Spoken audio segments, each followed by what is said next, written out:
Assalamualaikum warahmatullahi wabarakatuh. Alhamdulillahilladzi ja'ala syahrul muharram miftahan likulli 'am. Asyhadu an la ilaha illallah wahdahu la syarika lah wa asyhadu anna Muhammadan abduhu wa rasuluhu la nabiyya ba'dah.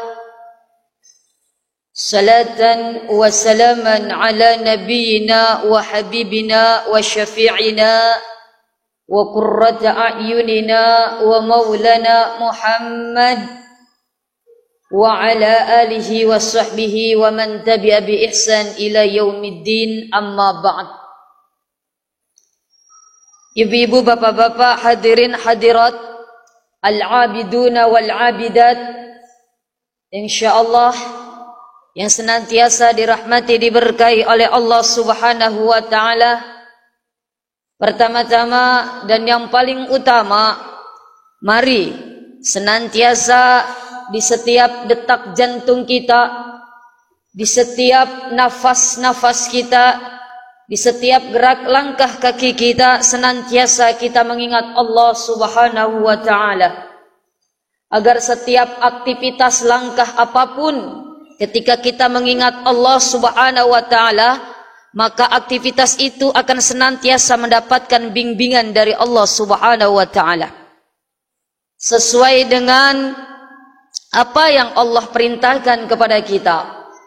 Fazkuruni azkurkum, maka senantiasalah ingatlah kalian semua kepadaku dalam aktivitas apapun juga, tentunya dalam hal kebaikan, sehingga kebaikan yang kita lakukan itu dicatat oleh Allah Subhanahu wa taala sebagai nilai ibadah. Kalau kita senantiasa mengingat Allah, azkurkum, kata Allah, maka aku akan senantiasa mengingatmu. Kalau sudah urusannya diingat selalu oleh Allah, maka pastilah kita akan senantiasa diberikan bimbingan oleh Allah, diberikan petunjuk oleh Allah. Sebagaimana setiap salat kita baca suratul Fatihah, yang merupakan rukun salat. Kalau baca surat itu sunnah. Toh kalaupun kita tidak sempat baca surat, tetap sah salat kita. Tapi suratul Fatihah sebagai rukun, kapan kita tidak baca suratul Fatihah di setiap rakaatnya, maka salat kita tidak sah. Kecuali kita dalam keadaan masbuk, salat berjamaah dalam keadaan masbuk, yang tidak dapat surat Al-Fatihah langsung ruku, karena mendapati imamnya ruku, kita langsung ruku, maka Al-Fatihah kita ditanggung oleh imam. Tapi kalau kita baca, mohon maaf, salat sendiri, maka wajib kita membaca suratul Fatihah. Di suratul Fatihah yang kita baca salah satu ayatnya, Bismillahirrahmanirrahim, Iyyaka na'budu wa iyyaka nasta'in, hanya kepadamulah kami beribadah. Wa iyyaka nasta'in, dan hanya kepadamulah kami meminta pertolongan. Lalu dilanjutkan ayatnya, ihdinas siratal mustaqim. Yang pertama kita minta kepada Allah adalah apa? Ihdinas siratal mustaqim. Bimbinglah kami selalu ya Allah ke jalan yang lurus, jalan yang benar, jalan yang engkau ridhoi, jalan yang memang engkau sudah tentukan, bukan jalannya orang-orang yang murka yang engkau sesatkan. Na'udzubillah min. Maka setiap aktivitas, bahkan setiap waktu kita ingat Allah Subhanahu wa taala. Berzikir kepada Allah Subhanahu wa taala, berzikir di dalam hati, berzikir dengan ucapan alhamdulillah walhamdulillah summa alhamdulillahi rabbil. Alhamdulillah kita sudah melakukan salat aktivitas salat maghrib berjamaah. Mudah-mudahan salat kita diterima oleh Allah Subhanahu wa taala. Amin. Setelah salat maghrib menunggu salat isya, di malam yang penuh keberkahan ini, karena sekarang bertepatan dengan malam Jumat, yang mana malam Jumat adalah Sayyidul Ayyam. Apa bahasa Bugis ya? Punggawa. Pimpinannya. Punggawana Soe. Punggawana Soe. Pimpinannya hari itu adalah hari Jumat. Sayyidul Syuhur.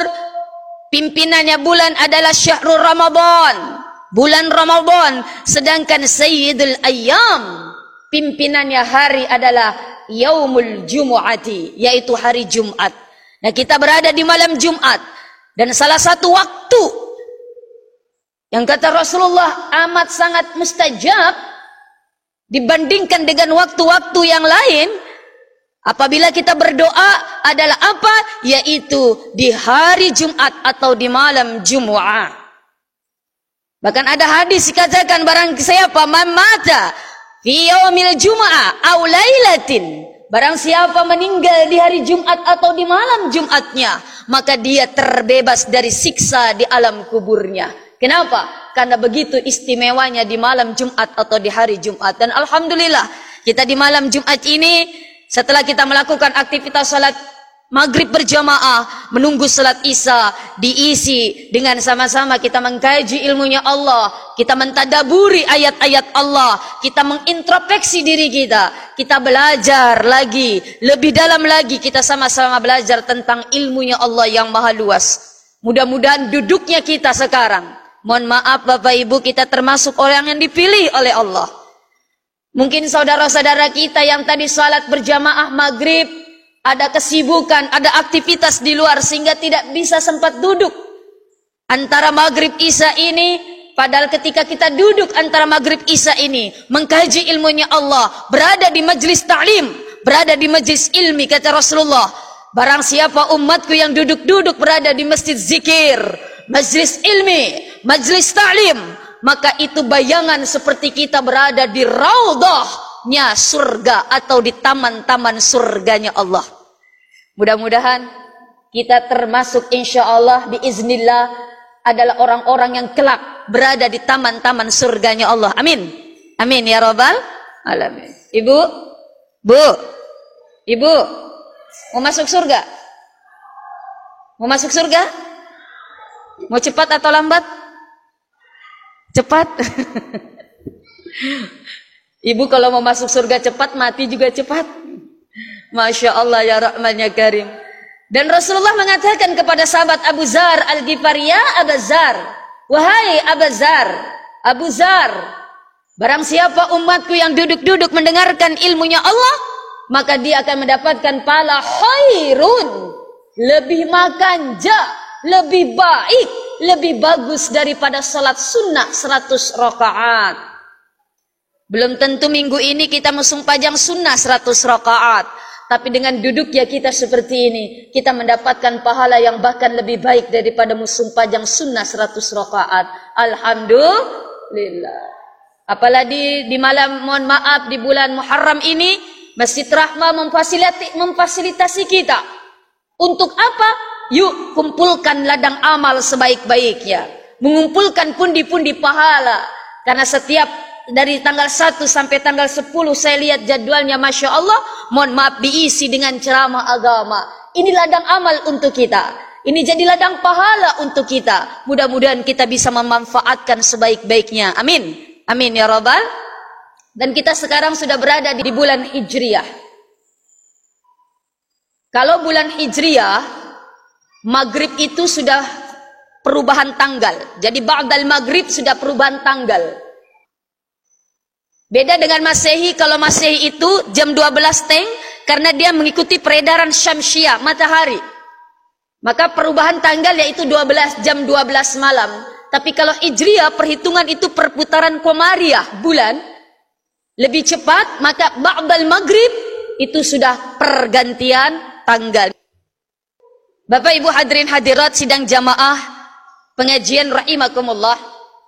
Di dalam surat At-Taubah ayat 36 Allah mengatakan, bismillahirrahmanirrahim, inna iddatash syuhuri indallahi isna asyara syahra. Sesungguhnya bilangan bulan di sisi Allah Itu ada berapa? Isna asyara, ada 12 bulan. Kira-kira 12 bulan ini bulan apa aja? Coba Bapak. Pak, bulan apa aja bulan 12 ini? Yang di sisi Allah ada berapa bulan? 12 bulan, kira-kira bulan apa aja? Januari, Februari, Maret, April. Bukan itu. Karena Allah tidak kenal bulan Januari, Februari, Maret, tidak. Yang Allah kenal adalah apa? Muharram, Safar, Rabiul Awal, Rabiul Akhir, Jumadil Awal, Jumadil Akhir, Rajab, habis Rajab, Syawal, oh Sya'ban, habis Rajab, Sya'ban, habis Sya'ban, Syawal, habis Syawal, kok habis Rajab, habis Sya'ban kok Syawal, habis Sya'ban, Ramadan, habis Ramadan, Syawal, habis Syawal, Zulqi'dah, bukan Zulqa'dah. Zulqi'dah. Mohon maaf, yang benar adalah Zulqi'dah. Sama dengan wazannya Zulhijjah. Tidak dikatakan Zulhajjah. Zulhijjah. Maka bukan Zulqa'dah tapi Zulqi'dah. Kenapa? Karena qa'dah itu artinya duduk. Kalau qa'dah itu duduk sebentar. Bapak, ibu duduk, berdiri lagi. Ini qa'dah. Tapi kalau qi'dah, ini duduk lama. Kenapa? Karena di bulan Zulqi'dah itu, orang Arab duduk-duduk di depan rumahnya untuk menanti, duduk-duduk lama, untuk menanti, mohon maaf, para jamaah haji dari penjuru dunia datang untuk ziarah di kota Makkatul Mukarramah. Maka duduk-duduk lama. Nah, duduk-duduk lama ini dikatakan qi'dah.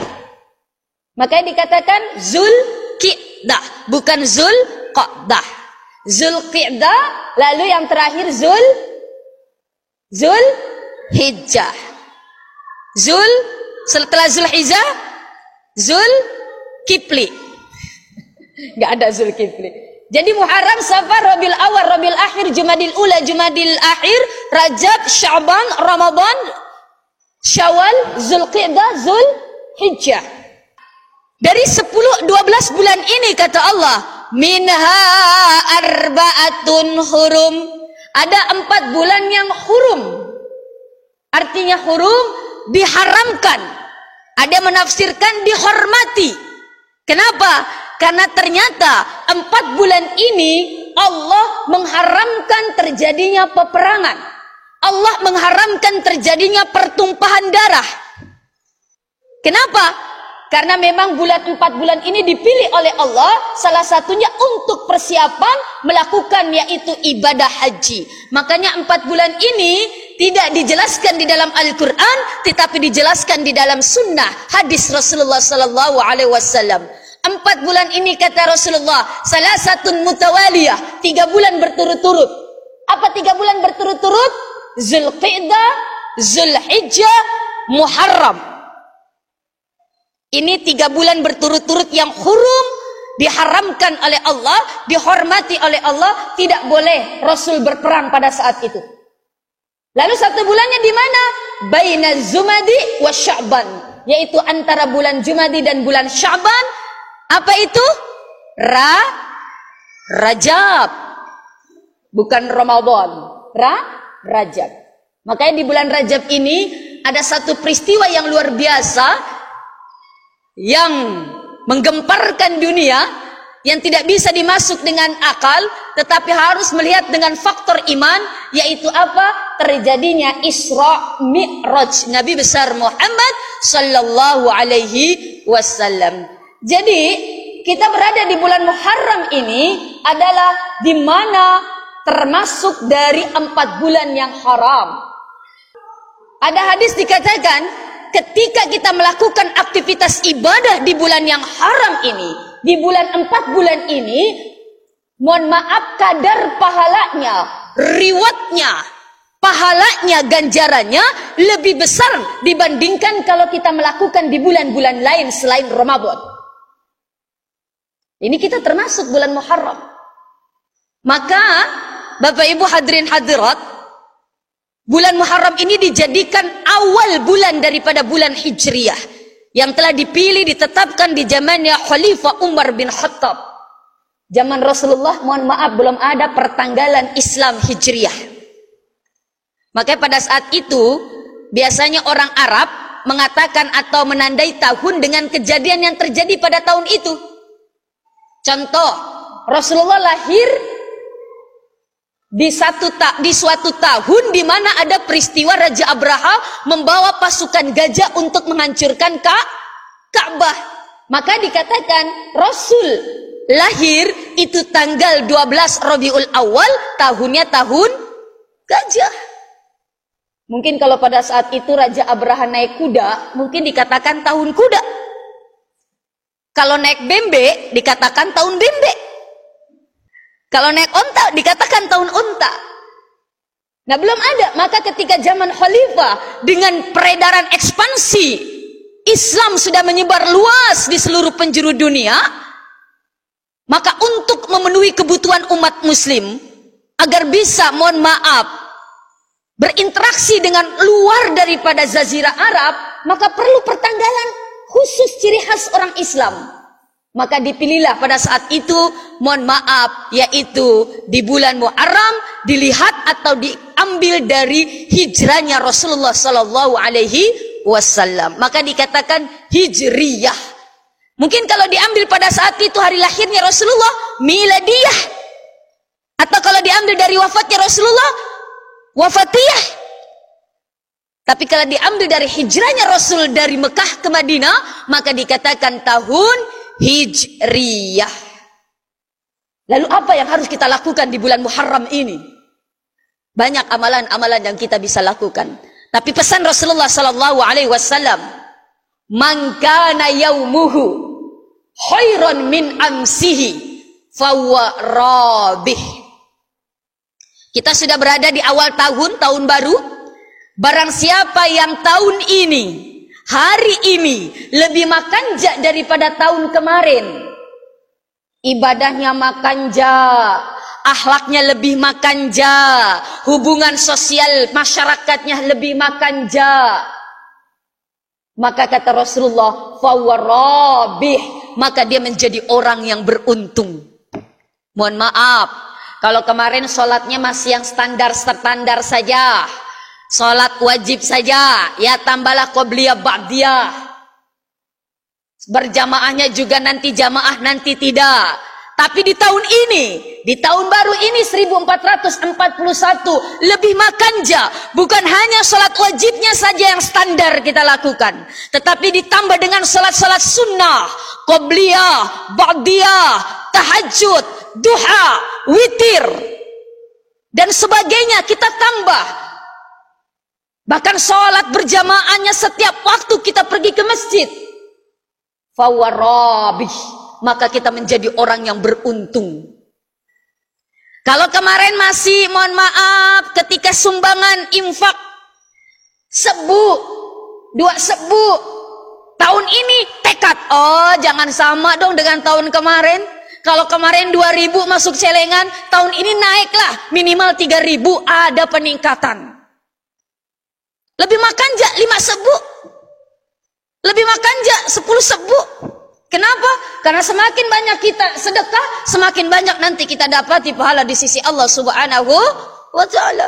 Maka ada satu istilah, the more you give, the more you get. Semakin banyak engkau memberi, semakin banyak engkau akan dapati.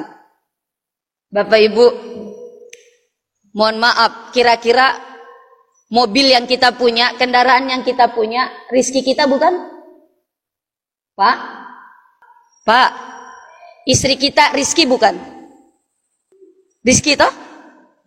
Ibu, Bu, suami kita rizki bukan? Rizki. Rizki dari siapa? Dari mertua. Ya, rizki dari mertua, mulai mertua dari Allah Subhanahu wa Ta'ala.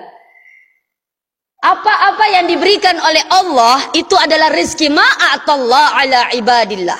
Apa-apa yang diberikan oleh Rasulullah itu hakikatnya adalah rezeki. Kesenangan, kebahagiaan, kesedihan, kedukaan, musibah itu adalah rezeki. Nah, rezeki itu adalah ujian untuk kita. Tapi hakikatnya apa yang menurut kita rezeki, apa yang menurut kita miliki, itu belum tentu rezeki kita. Karena kata Nabi, rezeki kita itu cuma 3. Ma'akalta, yang pertama apa yang sudah kita makan lalu jadi kotoran, itu rezeki kita yang sebenarnya. Makanan yang masih tersimpan di meja makan, ibu tadi bikin nasu bale. Kalau bakar bahasa Bugis siapa? Tunu. Tunu bale. Nasu bale, bikin tunu bale, nasu bale, bikin apapun, kita setengah mati sudah masak, lalu kita siapkan di atas meja makan, lalu kita mohon maaf mau makan, kita duduk di kursi meja makan, walaupun itu makanan sudah ada di hadapan kita, belum tentu rezeki kita kalau belum sampai masuk ke tenggorokan. Karena bisa jadi makanan yang sudah kita siapkan setengah mati, mau kita ambil, kita masukkan ke dalam mulut, tiba-tiba kucing lebih cepat dari tangan kita. Naik ke atas meja makan, ditarik baleta, dibawa lari sama coki. Kira-kira itu baleta rizki kita atau rizkinya coki? Rizkinya coki, bukan rizki kita. Walaupun setengah mati kita berusaha. Kenapa? Karena kita kalah cepat dengan coki. Coki sudah tarik duluan baleta. Kenapa? Karena makanan itu belum masuk ke dalam tenggorokan kita. Ama akalta, apa yang sudah kita makan lalu jadi kotoran, itulah rizki kita. Yang kedua, ma labista, rizki kita apa-apa yang sudah kita pakai lalu usang. Pakaian kita pakai lalu usang jadi palulu. Kendaraan motor kita pakai lalu lama-kelamaan usang jadi bongkahan besi. Pokoknya apa-apa yang kita pakai itulah rezeki kita. Yang masih tersimpan, yang belum kita nikmati, yang belum kita pakai, belum tentu rezeki kita. Terkadang ada bapak-bapak ngumpulin duit buat beli motor, buat beli mobil lah. Masya Allah, sudah bisa beli mobil, itu mobilnya tidak mau dipakai. Ai sayang-sayang, matu macarepa, nanti lecet, disimpan saja di garasi, ditutup dengan kain. Dia lebih-lebih memilih naik motor, mohon maaf, naik motor bahkan motornya sudah butut dan sebagainya. Pada setengah mati dia beli uang, mohon maaf, kumpulkan uang untuk beli kendaraan tersebut. Tapi ternyata sudah beli, dia tidak mau pakai. Ini belum tentu rezeki kita. Ternyata belum dipakai itu mobil, tak? Sudah dipanggil oleh Allah, inna lillahi wa inna ilaihi rajiun. Kira-kira otok tak itu, mohon maaf, sudah menjadi rizki kita bukan? Bukan. Menjadi rizki ahli waris tak. Ibu beli kerudung sembayang 1 juta, ditanya sama anaknya, Bu, kenapa kita tidak pakai-pakai, mau kena tak? Cantik itu mau kena. Apa jawaban ibu? Matu pina malapai. Nanti pi lebaran baru dipakai kerudungku yang baru. Masya Allah ya Rahman ya Karim. Ternyata belum sampai lebaran. Inna lillahi wa inna ilaihi rajiun. Kerudung sembayang tak bukan rezeki kita. Maka Bapak Ibu, kalau kita punya sesuatu yang bisa kita beli, langsung pakai. Karena belum tentu, mohon maaf, besok masih ada umur untuk menikmati apa yang kita beli. Punya baju baru, pakai.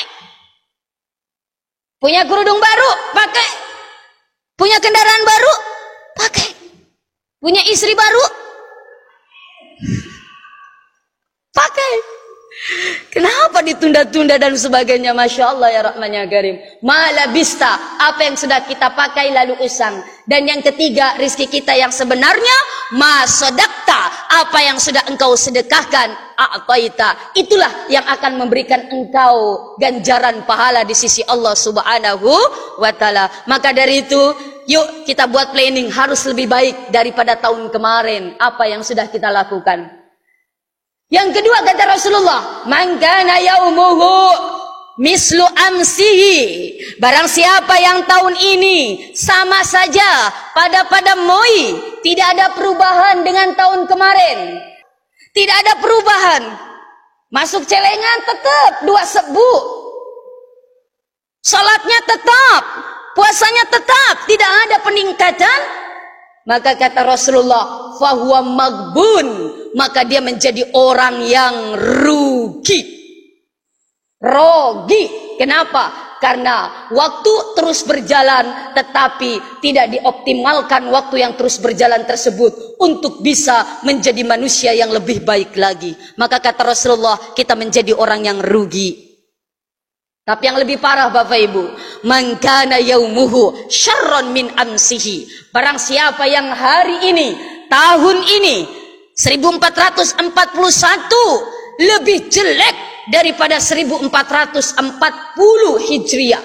Kalau kemarin masih rajin mabere jama, kalau kemarin masih rajin ibadahnya, kalau kemarin masih rajin sedekahnya, kalau kemarin masih rajin puasa sunnahnya, tapi di tahun 1441 makin merosot ibadahnya, jarang lagi ke masjid, puasanya sunnahnya jarang-jarang lagi dikerjakan, sedekahnya pun jarang-jarang dia lakukan, hubungan sesama manusia pun lebih jelek, banyak musuhnya, banyak yang baku bombe, banyak yang tidak suka dan sebagainya. Maka kata Rasulullah, fahuwa mal'un, dia menjadi orang yang dilaknat oleh Allah Subhanahu wa ta'ala. Na'udzubillah min zalik. Maka dari itu, apa yang harus kita lakukan di bulan Muharram ini? Yang pertama tentu adalah muhasabah, introspeksi diri.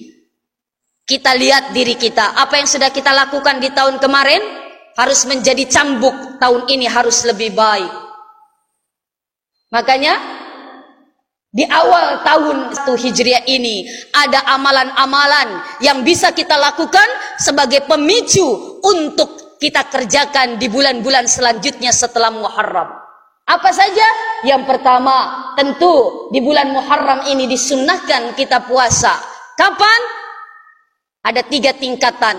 Kalau kita bisa 3 hari, 9, 10, 11 Muharram. Ini yang paling tinggi tingkatannya. Gak bisa tanggal 3 hari tersebut, 2 hari, 9, 10. Nggak bisa juga 2 hari, minimal 1 hari di tanggal 10 Muharram atau kita kenal dengan Asyura. Inilah yang sunnah. Jadi kalau mohon maaf, kalau kita beli pasairok baru, patapi baru, itu bukan sunnah Rasul. Karena saya lihat di sini, adatnya di sini, lain di Jawa lagi. Kalau di sini kan adatnya, mohon maaf, kalau Asyura tanggal 10 Muharram pasar rame. Betul Bu? Bu? Betul? Masih begitu? Masih. Orang beli pasero baru, beli patapi baru, beli apa lagi? Pisau baru. Pokoknya apa-apa serba baru. Saya nggak tahu, saya belum mendapatkan jawaban kenapa orang-orang dulu di sini kalau 10 Muharram seperti itu. Tapi yang saya dengar katanya beli pasero baru Asyura itu biar rezekinya diserok-serok katanya. Saya nggak tahu, wallahu a'lam. Ibu, mohon maaf, beli pasero barunya, beli patapi barunya, beli pisau barunya itu halal. Wa halallal bai'a wa harramar riba. Kita dihalalkan untuk jual beli. Jadi beli pasero, beli pisau, beli patapi baru halal, silahkan. Tapi yang tidak boleh ketika ibu atau bapak punya keyakinan, kalau saya tidak beli pasero baru nanti rezeki saya tasaka-saka. Oh, kalau saya tidak beli apalagi patapi baru nanti saya dapat musibah. Ini yang tidak boleh. Keyakinan itu yang tidak boleh. Dan itu pun hanya adat. Jadi mohon maaf Bapak Ibu, yang sunnahnya adalah apa? Puasa. Itu sunnahnya. Sedangkan bikin bubur 7 rupa, bubur 7 rupa ya. Ya, yang dicampur-campur itu pun bukan sunnah. Itu hanya adat. Karena katanya di dalam kitab Zurratun Nasiin, mohon maaf, itu dulu Nabi Nuh ketika terjadinya banjir 6 bulan tidak berhenti-berhenti itu hujan, banjir besar, dikatakan kiamat pada saat itu Nabi Nuh dan beserta umatnya berada di atas air banjir tersebut selama kurang lebih 6 bulan di atas perahu yang dibuat oleh Nabi Nuh. Nah, persediaan makanan lama-kelamaan semakin menipis, semakin menipis, semakin menipis. Maka Nabi Nuh bingung untuk bisa, mohon maaf, memenuhi kebutuhan umat yang ada di dalam perahu tersebut agar bisa makan semua. Maka Nabi Nuh apa? Kita kumpulkan saja bahan-bahan yang kita bawa sedikit-sedikit agar semua bisa cukup, nanti bikin makanannya air yang banyak. Agar apa? Biar semua bisa makan. Maka apapun yang di situ yang dibawa dikumpulkan jadi satu, dibuat makanan bubur. Makanya orang Bugis katanya masa seperti itu, dikumpulkan satu persatu, ada nangka, ada kelapa, kacang hijau, dikumpulkan jadi satu seperti itu. Gare katanya orang di sini seperti itu. Tapi sekali lagi itu bukan sunnah tapi adat. Yang sunnah adalah apa? Puasa. Puasa Asyura yang pertama, yaitu yang kedua Tasu'a. Tasu'a ini tanggal 9 Muharram. Kenapa kita harus tanggal 9 Muharram ini? Untuk membedakan puasanya kita dengan puasanya orang Yahudi. Karena ketika Nabi Muhammad SAW tiba di Madinah, mendapati orang Yahudi berpuasa tanggal 10 Muharram, lalu Rasul bertanya, "Ma hadza? Ma hadihi?" Apa ini? Apa yang kalian lakukan di tanggal 10 Muharram ini? Kami puasa. Kenapa puasa? Karena apa? Inna Musa salama min Fir'aun. Karena Nabi Musa selamat dari Fir'aun dan Fir'aun ditenggelamkan oleh Allah di lautan, yaitu terjadi pada tanggal 10 Muharram. Maka untuk sebagai rasa syukur kami, pengikut Nabi Musa, kami berpuasa di tanggal 10 Muharram ini. Maka Rasulullah mengatakan, "Inna ahakku minhum." Saya lebih berhak dari kalian atas Musa alaihissalam. Maka pada saat itu Nabi Muhammad SAW memerintahkan umatnya untuk berpuasa tanggal 10 Muharram, dan untuk membedakan puasa kita dengan puasa orang Yahudi, kita berpuasa juga di tanggal 9 Muharram. Dan lebih manja lagi, 11 pun kita berpuasa untuk lebih hati-hatinya. Jadi 9, 10, 11. Kalau tidak bisa 3 hari, 9, 10. Nggak bisa, cukup. Mohon maaf, kita berpuasa. Ada di bulan Muharram ini kita berpuasa, yaitu tanggal 10 bulan Muharram. Karena di dalam hadis, kitab Tambihul Ghafilin, Rasulullah mengatakan di dalam salah satu hadisnya dari Abi Qatadah, Saumu yaumi Arafah. Puasa di hari Arafah, yukaffir sanatan madiyah wa mustaqbalah. Puasa Arafah tanggal 10 Zulhijjah menggugurkan dosa-dosa kita 1 tahun yang lalu dan menjaga kita perbuatan dosa 1 tahun yang akan datang. Wa shaumu yaumi Asyura yukaffir sanatan madiyah. Dan puasa di tanggal 10 Muharram akan menggugurkan dosa-dosa kita 1 tahun yang lalu. Masya Allah. Bu, ada dosa tak? Banyak.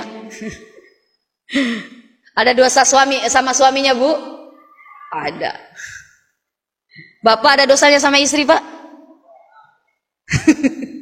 Nggak ada katanya Bapak. Masya Allah ya Rabbana. Selain kita puasa Muharram, 10 Muharram Asyura, kita puasa Tasyu'a 9. Yang ketiga sunnahnya lagi, yaitu apa? Memberikan santunan kepada anak yatim. Walaupun memberikan santunan ke anak yatim tidak mesti di bulan Muharram, kita bisa lakukan kapanpun, tapi alangkah baiknya tanggal 10 Muharram atau Asyura itu dikenal dengan lebarannya anak yatim, kita berikan santunan kepada anak yatim. Jadi ibu, kalau pas serota masih bagus, tapi tak masih bagus, lebih baik uang untuk beli paserok barunya, uang beli patapi barunya kita alihkan untuk memberikan santunan kepada anak yatim. Man masaha yadahu ala ra'si yatimin, barang siapa yang memberikan santunan kepada anak yatim, lalu dia mohon maaf mengusap tangan di atas kepalanya anak yatim, yauma Asyura, di hari Asyura, rafa'allahu fi kulli sya'ratin darajah, maka Allah akan mengangkat derajatnya di setiap helai rambut anak yatim yang dibelainya. Allah akan mengangkat 1 derajat untuknya setiap helai rambut dia anak yatim yang kita usap ketika kita memberikan santunan. Maka Bapak Ibu, nanti ketika beri santunan anak yatim, cari rambutnya yang keribau, rambutnya yang banyak, biar banyak mohon maaf derajat diangkat oleh Allah Subhanahu wa taala. Jangan cari yang botak. Tapi bukan, artinya ini hanya sebagai simbol kita mengusap anak yatim, berikan santunan. Mohon maaf, tahadus binikmah di masjid saya di BTN Sarawali, Masjid Darul Abrar ini udah beberapa tahun semenjak saya di sana. Kita bikin program setiap tanggal 10 Muharram, kita panggil anak yatim, kita kasih kesempatan jamaah untuk memberikan santunan kepada anak yatim tersebut yang kita panggil. Kadang 50, minimal 50, kadang 100. Terserah mau kasih berapapun. Kita buka puasa bersama tanggal 10 Muharram, lalu kita kasih santunan anak yatim sambil kita usap kepala anak yatim, kita berdoa agar apa? Karena Rasulullah mengatakan, ana wa kafilul yatim, saya bersama dengan anak yatim, hataini, kata Rasulullah, bagaikan ini, jari telunjuk dan jari tengah, fil jannah, di dalam surganya Allah Subhanahu wa taala. Jadi ketika kita bisa menyantuni anak yatim, ketika kita bisa memberikan pedulian kepada anak yatim, maka kata Rasulullah, kita bagaikan 2 jari ini nanti di surganya Allah Subhanahu wa taala dengan Rasulullah sallallahu alaihi wasallam. Jadi Bapak-bapak, Ibu-ibu, mudah-mudahan kita diberikan kesempatan oleh Allah, diberikan kekuatan oleh Allah untuk bisa melakukan sunnah amalan-amalan di bulan Muharram ini, khususnya di 10 awal di bulan Muharram ini kita bertambah aktivitas, kualitas ibadah kita, hablum minallahnya kita perbaiki, hablum minannasnya kita perbaiki. Bulan Muharram, kalau kemarin masih ada yang baku bombe, yuk di tahun baru ini, mohon maaf, lepaskan baku bombe tersebut, hilangkan baku bombe, jangan ada baku bombe di antara kita, jangan ada lagi saling menggunjingkan di antara kita, saling menebarkan fitnah di antara kita. Yuk kita sama-sama membuat pondasi hablum minannas kita semakin kokoh, semakin kuat, saling mencintai, saling menyayangi, karena hanya orang-orang yang saling menyayangilah, saling mencintailah yang akan diberikan rahmat oleh Allah Subhanahu wa taala. Amin, amin ya rabbal alamin. Mungkin ini saja bisa kami sampaikan. Mohon maaf dengan segala kekurangan, mohon maaf dengan segala kehilafan. Kalau ada yang salah, itu mutlak dari pribadi saya, tapi kalau ada kebenaran semata-mata datangnya dari Allah, kesempurnaan hanya milik Allah semata. Demikian, ihdinas siratal mustaqim, wabillahi taufiq wal hidayah. Wassalamualaikum warahmatullahi wabarakatuh.